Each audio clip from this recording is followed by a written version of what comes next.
আল্লাহ তাআলা কিয়ামতের কঠিন ময়দানে যেদিন স্বামী স্ত্রীকে চিনবে না, স্ত্রী স্বামীকে দেখে পালিয়ে যাবে, বন্ধু বন্ধুরে চিনবে না, পীর সাহেব মুরিদরে চিনবে না, মুরিদ পীর সাহেবরে চিনবে না, দলের কর্মী তার নেতারে চিনবে না, নেতা তার কর্মীরে চিনবে না, বন্ধু বন্ধুরে দেখে পালাবে। এই কঠিন মুহূর্তে সূর্যটা মাথার কাছে চলে আসবে, জমিনটা তামার জমিন হবে, আজকের জমিনের মতো নয়। মানুষ ঘর্মাক্ত, ক্লান্ত, শ্রান্ত মাথার মগজগুলো কানের ছিদ্র আর নাকের ছিদ্র দিয়ে বেয়ে বেয়ে পড়বে। বিশ্বনবী ফরমান, কিয়ামতের ওই কঠিন ময়দানে 7 শ্রেণীর ব্যক্তিকে রব্বুল আলামিন তার আরশের নিচে ছায়া দিবেন। তার মধ্যে প্রথম শ্রেণীর ব্যক্তি হলো ইমামুন আদিল, যে ইনসাফের সাথে বিচার করে, যে জাস্টিস সমাজে সার্ভ করে, যে সুশাসন নিশ্চিত করে, ওই ইমামুন আদিল। আদিল শব্দটা বুঝছেন না? ইন্নাল্লাহা ইয়া'মুরু বিল আদল, পাইছেন? আদিল। 7 শ্রেণীর ব্যক্তিকে আল্লাহ তাআলা সুশীতল আরশের নিচে ছায়া দিবেন, যেদিন তার দেয়া ছায়া ছাড়া কোনো ছায়া থাকবে না। এর প্রথম হচ্ছে ইমামুন আদিল, ন্যায়পরায়ণ শাসক। চিল্লায়া বলেন সুবহানাল্লাহ।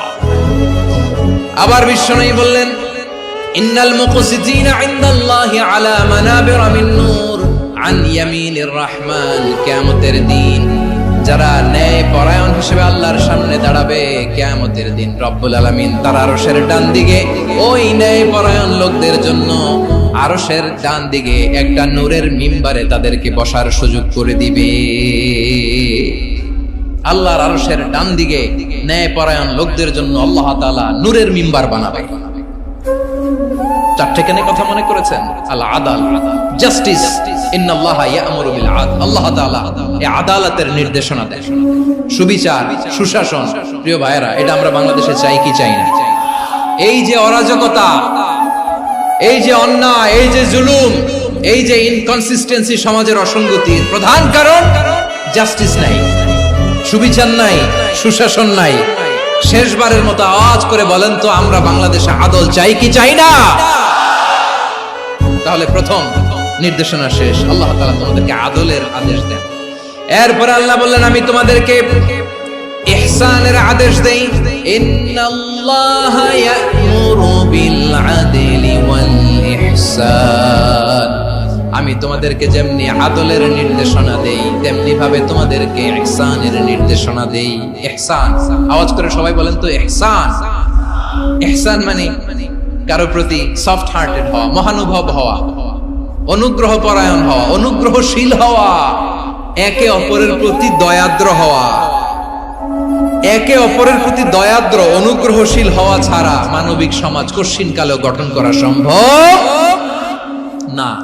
প্রিয় ভাইরা, সুন্দর আচরণ দিয়ে, ইহসান দিয়ে যা জয় করা যায়, নরম আচরণ দিয়ে যেটা অর্জন করা যায়, কঠোরতা দিয়ে সেটা পারা যায় না।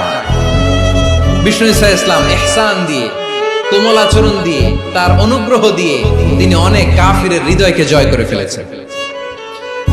সাইয়েদনা সুমামা ইবনে উসাল রাদিয়াল্লাহু তাআলা আনহুর কথা মনে পড়ে যায়। তিনি ছিলেন ইয়ামামার বাদশা।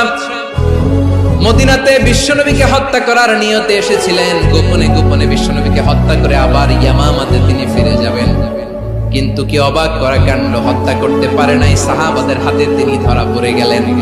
সাইয়েদনা সুমামা ইবনে উসাল রাদিয়াল্লাহু তাআলা আনহু হত্যার নিয়তে আসলেন, কিন্তু হত্যা করতে পারলেন না। সাহাবারা ওনাকে ধরে ফেললেন, ধরে মসজিদে নববীর পিলারের মধ্যে বেঁধে রাখলেন। সুমামা ইবনে উসাল, সিরাত থেকে শুনতে, সিরাত থেকে শোনাচ্ছি, রাদিয়াল্লাহু তাআলা আনহু ইয়ামামার অধিপতি ছিলেন। বিশ্বনবীকে হত্যার জন্য আসছেন, ধরা পড়ে গেছেন, এখন মসজিদে নববীতে বেঁধে রাখছেন, তার মানে বন্দী। এখন স্ট্যাটাস কি? বন্দী, ক্যাপ্টিভ। বিষ্ণু ঈসা ইসলাম সাহাবাদেরকে বললেন, তার খোঁজ খবর নিও, সুমামা ইবনে উসালের খোঁজ খবর নিও। সাহাবারা বলেন, ইয়া রাসূলুল্লাহ, আপনাকে হত্যা করতে এসেছে, তার তো কঠিন ক্যাপিটাল পানিশমেন্ট হওয়া দরকার, কঠিন শাস্তি হওয়া দরকার। বিশ্বনবী বললেন, না, আমি যেটা জানি তোমরা সেটা জানো না, তোমরা সুমামার সাথে ভালো আচরণ করো। বিশ্বনবী সুমামার কাছে গেলেন। প্রথম দিন যে তিনি কালেমার দাওয়াত দিলেন, ইমানের দাওয়াত দিলেন, ইসলামের দাওয়াত দিলেন, রিসালাতের দাওয়াত দিলেন, আখিরাতের দাওয়াত দিলেন।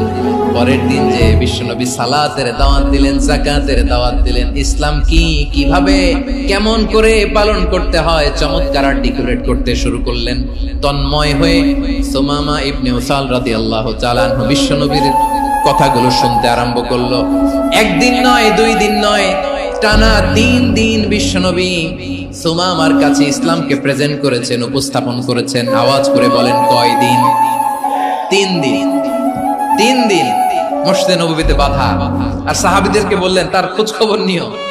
তোমরা যে রুটি বানাও এর মধ্যে সবচেয়ে ভালো আটার রুটিটা তারে দিও, সবচেয়ে রিফাইন্ড খেজুর, যেটা পিওর খেজুর, এটা তারে দিও।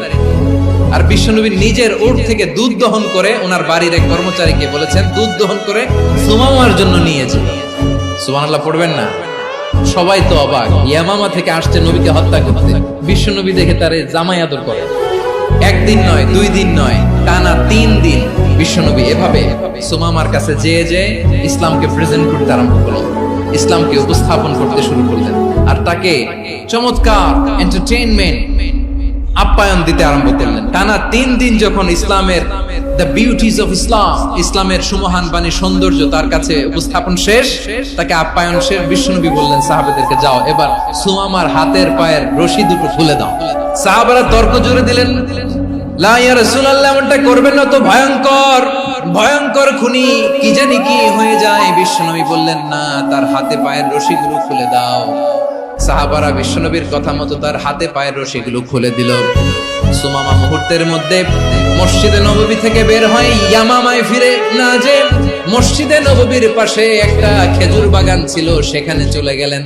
সেখানে একটা ছোট্ট কুয়া ছিল, কুয়ার পানি দিয়ে তিনি গোসল করলেন। সুবহানাল্লাহ পড়েন।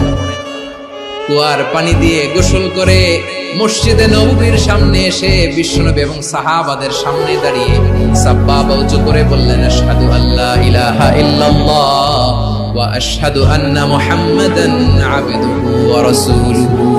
আমি সাক্ষ্য দিচ্ছি আল্লাহ ছাড়া কোনো ইলাহ নাই, আর মুহাম্মদ আল্লাহ তাআলার প্রেরিত বান্দা এবং রাসূল। প্রিয় ভাইরা, ইহসান দিয়ে যা জয় করা যায়, কঠোরতা দিয়ে সেটা কঠিনকালেও জয় করা যায় না। আওয়াজ করে বলেন, ঠিক কি না?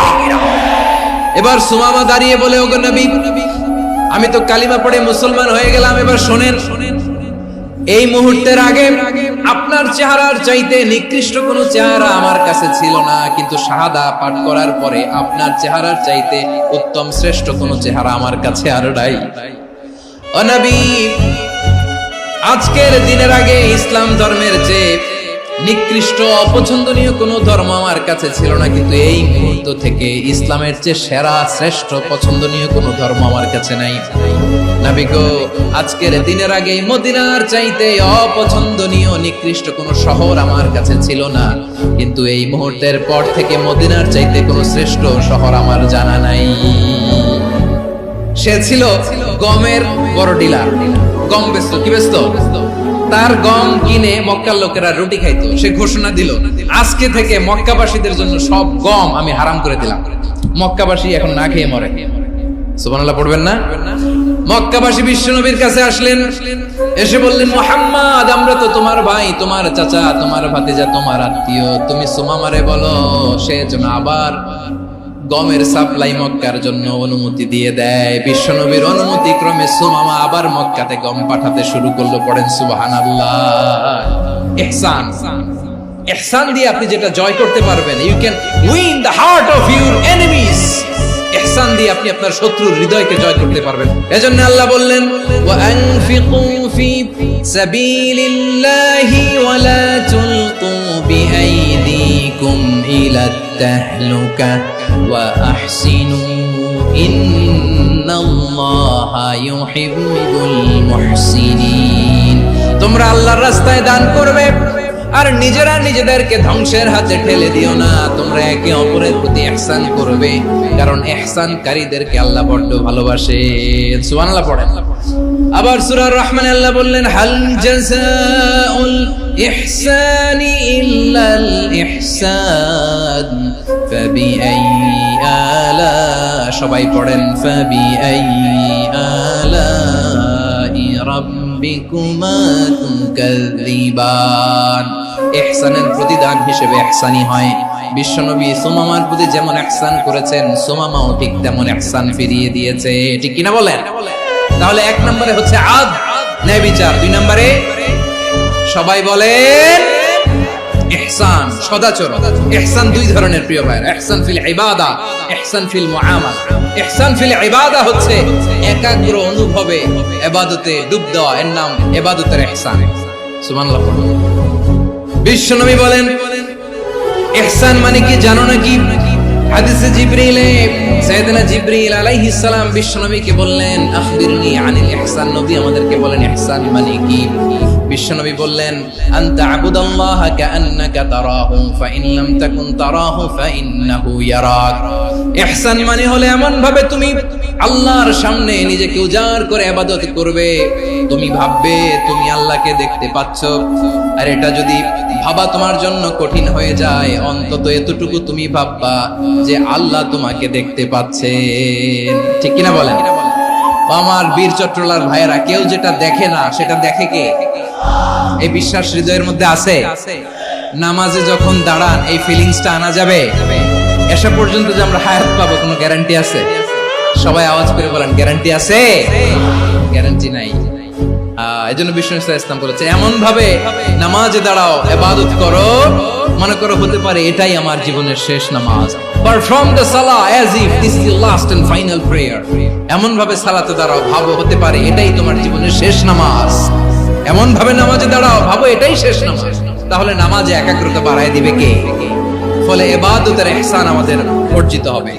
আর মুআমালাতে ইহসান হলো, বিশ্বনবী বলেন ইন্নাল্লাহা তাবারাকা ওয়া তাআলা كتب الإحسان على كل شيء فإذا قتلتم فأحسنوا القتلة وإذا ذبحتم فأحسنوا الذبح وليحد أحدكم شفرته وليرح ذبيحته। ইহসান দুই ধরনের, আওয়াজ করে বলতে হবে কয় ধরনের? একটা হচ্ছে ইহসান ফিল ইবাদা, ইবাদতে ইহসান। ইবাদতে ইহসান কি? একাগ্র অনুভব দিয়ে ইবাদত করা, মন প্রাণ দিয়ে ইবাদত করা।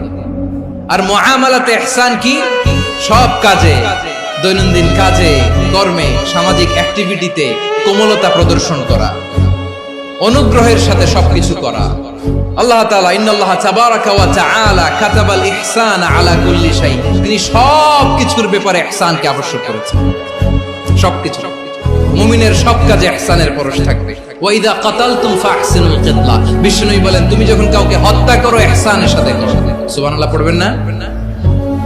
যখন হত্যা করো কখনো ইহসানের সাথে। আচ্ছা হত্যা করবো আবার ইহসান আসবে করতে করে তো মেরেই ফেলবো আমি।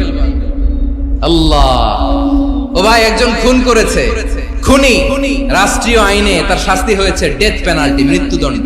এখন মৃত্যুদণ্ড দেখে আপনি যেমনি মন চায় তেমনি মারবেন লোকটারে? ওর নাক কেটে ফেলতে পারবেন? ওর কান কাটতে পারবেন? ওর চোখ উপড়ে ফেলতে পারবেন আপনি? যেমন মন চায় তার অঙ্গহানি করা যাবে না। ইহসানের সাথে তাকে হত্যা করা। সুবহানাল্লাহ, this is Islam, this is the true essence of Islam. ওয়া ইযা যাবাহতুম ফাহসিনু যাবহা, যখন জবাই করবে তখনও ইহসানের সাথে জবাই করবে। করব জবাই, ওইখানেও নাকি ইহসান।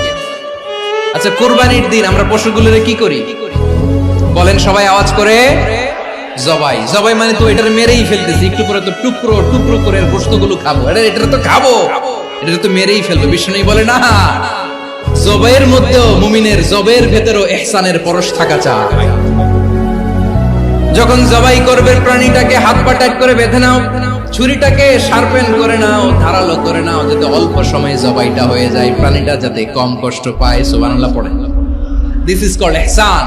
আল্লাহ তাআলা যেমনি আদলের আদেশ করেছেন, ন্যায় বিচার, জাস্টিস এনশিওর করতে বলেছেন, সমাজে ইহসানের ব্যবহার, ইহসানের অনুশীলন তিনি করতে বলেছেন। এজন্য মুমিনের প্রতিটি কাজে, আমার চট্টগ্রামের ভাইরা আমার দিকে তাকান, খেয়াল করে শুনুন, মুমিন জীবনের প্রতিটি কাজে ইহসানের পরশ থাকা চাই। আমরা যেন আমাদের পরিবারের প্রতি ইহসান করি, আমরা যেন আমাদের কর্মচারীদের প্রতি ইহসান করি, আমরা যেন আমাদের কলিগদের প্রতি ইহসান করি, আমরা যেন আমাদের ভাইদের প্রতি ইহসান করি। মুমিন জীবনের প্রতি কাজে ইহসানের পরশ থাকার দরকার আছে না নাই? কথা বুঝতে পেরেছেন? তাহলে আল্লাহ তাআলার তিনটা আদেশ ছিল, কয়টা গেল? প্রথমে কি ছিল? আদল। দুই নম্বরে, তিন নম্বরে রব্বুল আলামিন বললেন ওয়া ইতাইদিল কুরবা, নিকটাত্মীয়দেরকে দান করো, নিকট আত্মীয়দেরকে দাও, যারা তোমাদের ব্লাড কানেকশনের আত্মীয় তাদেরকে তোমরা দাও। এখানে জেনারেলি বললেন দাও, কি দিব সেটা তিনি এখানে বলেন নাই, সেটা তিনি সূরাতুল ইসরার মধ্যে বলেছেন। আল্লাহ বলেন ওয়া আতিযাল কুরবা হাক্কা, নিকট আত্মীয়দেরকে তাদের অধিকার, তাদের প্রাপ্য তোমরা বুঝিয়ে দাও। দেখেন, একটা শান্তির সমাজ, একটা সমৃদ্ধ সমাজ, একটা মানবিক সমাজ গঠনের জন্য আল্লাহ তাআলা বেশি না, মাত্র তিনটা অর্ডার, তিনটা ভার্ডিক্ট তিনি জারি করেছেন। এক নাম্বার সুশাসন, ন্যায় বিচার। দুই নাম্বার ইহসান। তিন নাম্বার নিকটাত্মীয়, যারা কাছে, তোমার ভেরি ক্লোজ রিলেশনশিপে আছে, তাদেরকে দাও। দাও, দিলে বাড়িয়ে দেয় কে? অনেকে দিতে চায় না, কৃপণতা করে। দিলে বাড়ায় দেয় কে? ও মিয়া, মদিনার মধ্যে সবচাইতে গরিব সাহাবী ছিল বেলাল রাদিয়াল্লাহু তাআলা আনহু। ওনার এন্টায়ার অ্যাসেট, সম্পদের পরিমাণ কতদূর জানেন? একটা লুঙ্গি। বেলাল রাদিয়াল্লাহু তাআলা আনহু, ওনার টোটাল ওয়েলথের এস্টিমেশন হচ্ছে মাত্র একটা লুঙ্গি। একটা লুঙ্গি, টোটাল ওয়েলথ এস্টিমেশন, টোটাল সম্পদের পরিমাণ বেলাল রাদিয়াল্লাহু তাআলা আনহুর কি ছিল? ওই বেলাল রাদিয়াল্লাহু তাআলা আনহুকে বিষ্ণু ইসলাম বলেছেন, আনফিক ইয়া বেলাল, ও বেলাল তুমিও দাও। ওয়ালা তাখশা মিন যিল আরশি ইখলালা, আরশের অধিপতির তো কোনো ঘাটতি নাই, তুমি দিলে ওই আল্লাহ তোমারে বাড়ায় দিবে। এজন্য আমার প্রিয় ভাইয়েরা, দিলে কমে না, দিলে বাড়ে। অনেকে ধরে রাখে, নতুন কিছু নিতে পারে না, হাত দিয়ে যেটা ধরে রেখেছেন এটা দিয়ে দেন, বড় একটা ধরার সুযোগ পাবেন। জোরে বলেন ঠিক কিনা? রব্বুল আলামিন বললেন ৩ নাম্বার আদেশ হলো তোমাদের প্রতি, সমাজটারে কেমন করে মানবিক সমাজ, সুন্দর সমাজ গড়বা। ৩ নাম্বার আদেশ হলো ওয়া আতিযাল কুরবা হাক্কা, নিকটাত্মীয়দেরকে তাদের প্রাপ্য বুঝিয়ে দাও। এই নিকটাত্মীয়দেরকে তাদের অধিকার বুঝিয়ে দেওয়া, প্রাপ্য বুঝিয়ে দেওয়াতে আমাদের গাফলতি আছে না নাই? অনেকে দেখবেন অনেক আল্লাহওয়ালা, তাহাজ্জুদ গুজার, সেজদা দিতে দিতে কপালে কালো দাগ ফেলে দিছে, সে তার বোনের হকটা আদায় করে নাই, আছে না নাই? অনেক বড় হাজী সাহেব, বিশাল লম্বা দাড়ি, ছেলেরে সব দিয়ে দিছে, মেয়েরে কিছু দেয় নাই, মেয়ের হক আদায় করে নাই, আছে না নাই? এই হাজী সাহেবেরা, এই আল্লাহওয়ালারা কিয়ামতের ময়দানে আটকে যাবে। আপনি অন্যের অধিকার নষ্ট করেছেন, তাদের রাইটস কে ভায়োলেট করেছেন। এজন্য আল্লাহ তাআলা বলেন, কারো অধিকার যদি কেউ নষ্ট করে, ওই সমাজটা মানবিক সমাজ কঠিনকালেও হতে পারে না। এজন্য ৩ নম্বর আল্লাহ বললেন ওয়া ইতাইদিল কুরবা, নিকটাত্মীয়দেরকে দাও। কি দিবা? তাদের অধিকার দিয়ে দাও। বোনের অধিকার বুঝিয়ে দাও, মেয়ের অধিকার বুঝিয়ে দাও, ফুফুর অধিকার বুঝিয়ে দাও। দেখবেন অনেক মায়েরা ছেলের পাতে মুরগির রান দেয়, মেয়ের পাতে দেয় মুরগির ঠ্যাং। তো মেয়ের কি মুরগির রান খেতে মনে চায় না? মনে চায় না? এমনটা করা যাবে না। নিকটাত্মীয়দেরকে অধিকার দিয়ে দাও, নিকটাত্মীয়ের সাথে সুসম্পর্ক রাখো। আদেশটা কার? এজন্য প্রিয় ভাইয়েরা, জীবনে যদি বারাকা অর্জন করতে চান, নিকটাত্মীয়দের সাথে সুসম্পর্ক রাখতে হবে, তাদের জন্য উপহার পাঠাতে হবে। বিশ্বনবী বলেন লা ইয়াদখুলুল জান্নাতা কাতে, যে ব্যক্তি আত্মীয়তার সম্পর্ককে ছিন্ন করে দেয়, সে কঠিন কালেও আল্লাহর জান্নাতে ঢুকবে না। আপনি কি এটারে সহজ হাদিস মনে করছেন? এটা সহজ কথা। আপনি ভাবছেন আপনার নামাজ আপনারে বাঁচাতে পারবে, আপনার রোজা বাঁচাতে পারবে, আপনার তাহাজ্জুদ আপনারে বাঁচাতে পারবে? অধিকার নষ্ট করলে কিছুই আপনারে বাঁচাতে পারবে না। এজন্য নিকট আত্মীয়দেরকে দিতে হবে বেশি বেশি। বিশ্বনবী বলেন ইন্নাস সাদাকাতা আলাল মিসকিনি সাদাকা ওয়া আলা যির রাহিমি ইসনাতান সাদাকাতুন ওয়া সিলা। মিসকিনরে দান করলে শুধু দানের সওয়াব হয়, নিকট আত্মীয়কে দান করলে দুইটার সওয়াব হয়, সাদাকার সওয়াব হয়, আবার আত্মীয়তার বন্ধন অটুট রাখার সওয়াব হয়ে যায়। আবার বিশ্বনবী বললেন মান সাররাহু আইয়ুবসাতা লাহু ফি রিজকিহি ওয়া ইনসালাহু ফি আসারিহি ফালইয়াসিল রাহিমা। যে ব্যক্তি তার রিজিকের প্রশস্ততা চায় আর হায়াতে বরকত চায়, সে যেন তার আত্মীয়ের সাথে সুসম্পর্ক রাখে। আমার প্রিয় চট্টলার ভাইয়েরা, আমাদের রিজিক বাড়ুক, এটা আমরা চাই কি চাই না? সবাই চান? হ্যাঁ, আমাদের রিজিকে প্রশস্ততা আসুক, চাই কি চাই না? আমাদের হায়াতে বরকত আসুক, আমরা চাই কি চাই না? এই দুইটা যদি চান তাহলে নিকটাত্মীয়দের সাথে সুসম্পর্ক রাখবেন। পারবেন? তাহলে সমাজটারে মানবিক সমাজ বানায় দিবে কে? তিনটা আদেশ চলে গেল। 1 নম্বরে কি ছিল? 2 নম্বরে, 3 নম্বরে নিকটাত্মীয়দেরকে দান। আল্লাহ তাআলা তিনটা জিনিসের যেমনি আদেশ করেছেন, অনুরূপভাবে তিনটা বিষয় তিনি বারণ করেছেন, নিষেধ করেছেন। ওগুলোর কাছেও যাওয়া যাবে। রাব্বুল আলামিন বলেন, ওয়ায়ানহা আনিল ফাহশাই ওয়াল মুনকারি ওয়াল বাগি। আমি যেমনি তিনটি বিষয়ে আদেশ করলাম, অনুরূপভাবে তিনটি বিষয়ে বারণ করলাম, নিষেধ করলাম। আমার 1 নাম্বার নিষেধাজ্ঞা হলো অশ্লীলতার প্রতি। ফাহশা, ওয়ায়ানহা আনিল ফাহশা, আল্লাহ তাআলা অশ্লীলতাকে নিষেধ করেছেন। কোন জিনিসকে? সবাই বলুন, কোন জিনিসকে? যত ধরনের, যত টাইপের, যত ক্যাটাগরির অশ্লীলতা হতে পারে সব অশ্লীলতাকে হারাম করেছেন কে? ফাহশা মানে কি? কথায়, কাজে, আচরণে, কমেন্ট, ফেসবুকের কমেন্টসে যত ধরনের নোংরামো আছে, যত ধরনের অশ্লীলতা আছে, এটাকে আরবিতে বলে ফাহশা। রাব্বুল আলামিন বলেন, কুল ইন্নামা হারামা রাব্বিয়াল ফাওয়াহিশা মা যাহারা মিনহা ওয়া মা বাতান। ও নবী, আপনি বলে দেন, আমার রব প্রকাশ্য, অপ্রকাশ্য, স্পষ্ট কিংবা অস্পষ্ট, দৃশ্যমান কিংবা অদৃশ্যমান সব অশ্লীলতাকে হারাম করেছেন। সব ধরনের অশ্লীলতা হারাম। আল্লাহ তাআলা আমাদেরকে অশ্লীলতা থেকে বাঁচায়। এবার বলেন, আমাদের সমাজে অশ্লীলতা আছে না নাই? অশ্লীলতা নানা ভাবে, নানা নামে, নানা মোড়কে আমাদের সমাজে আছে না নাই? সংস্কৃতির নামে, ফ্যাশনের নামে, বিনোদনের নামে, উপন্যাসের নামে, কনসার্টের নামে অশ্লীলতা আছে না নাই? আপনি দেখেছেন কনসার্টগুলোর অবস্থা? আমাদের তরুণ তরুণীরা, আমাদের যুবক যুবতীরা, আমাদের জেনজিরা, কি অবস্থা ওইখানে? কনসার্টের নামে অশ্লীলতা আছে না নাই?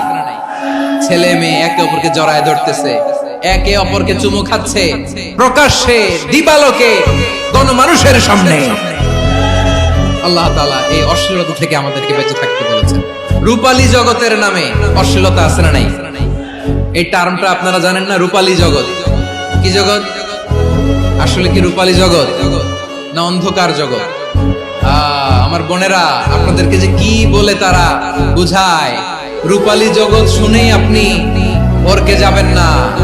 রূপালী জগতে যে নারী যত বেশি উলঙ্গ, সে নাকি তত বেশি সাহসী। জানেন? বলে এটা একটা সাহসী নারী, খুব সাহসী পদক্ষেপ তার। যত বেশি শরীর থেকে কাপড় নামাতে পারবে, যত বেশি বস্ত্রহীন হয়ে নিজেকে প্রেজেন্ট করতে পারবে, সে নাকি তত বেশি সাহসী। আমার চট্টলার ভাইয়েরা, শয়তানের প্রথমে এজেন্ডা ছিল বনি আদমকে বস্ত্রহীন করা। সে আদম এবং হাওয়া আলাইহিস সালামকে নিষিদ্ধ গাছের ফল খাইয়ে তাদেরকে বস্ত্রহীন করেছে। এই জামিনেও সে আমাদেরকে বস্ত্রহীন করতে চাইবে। এই রূপালী জগতের নামে তারা এটা করে। আমার প্রিয় বোনেরা, আপনি জানেন না আপনার দাম কত? ওরা আপনাদেরকে বিজ্ঞাপনের সস্তা পণ্য বানাতে চায়। ওরা আপনাদেরকে ওদের ভোগের লিপসার টুলস বানাতে চায়। ওরা আপনাদেরকে দিয়ে ওদের খায়েশ পূরণ করতে চায়। এটা আপনাদের জন্য মোটেও ডিগনিটি নয়, এটা আপনাদের জন্য সম্মান নয়। আপনার সম্মান শালীনতায়, আপনার সম্মান হেজাবে, আপনার সম্মান ভদ্রতায়, আপনার সম্মান আপনার ডিসেন্ট পোশাকে। পোশাক বলে দেয় এই নারীটা ভদ্র না অভদ্র। পোশাক বলে দেয় এই মেয়েটা কোন ঘরের মেয়ে। আপনি জানেন না, আপনারা সস্তা পণ্য বানায়, ভোগের পণ্য, বিলবোর্ডে আপনাকে উলঙ্গ করে উপস্থাপন করে। এই অশ্লীলতার সাথে ইসলামের কোনো সম্পর্ক। এজন্য আল্লাহ বলেন, আমি অশ্লীলতাকে হারাম করেছি। অশ্লীলতাকে হারাম করার প্রথম কারণ হলো এর মাধ্যমে মানবতাকে অপমানিত করা হয়। কারণ মানুষের সম্মান মানুষের পোশাকে। মানুষ যখন পোশাকহীন হয়ে যায়, বস্ত্রহীন হয়ে যায়, তার সম্মান কমে যায়। ঠিক কিনা? অশ্লীলতাকে হারাম করার প্রথম কারণ হচ্ছে মানুষ মানুষকে অপমান করে। একটা নারী, সে তো সম্মানিত, নারী যে কত সম্মানিত নারীর এটা বুঝেই নাই। বিশ্বনবী বলেন আর দুনিয়া কুল্লু হামাচা ওয়া খায়রু মাতা'আদ দুনিয়া আল মারাতু সালিহা।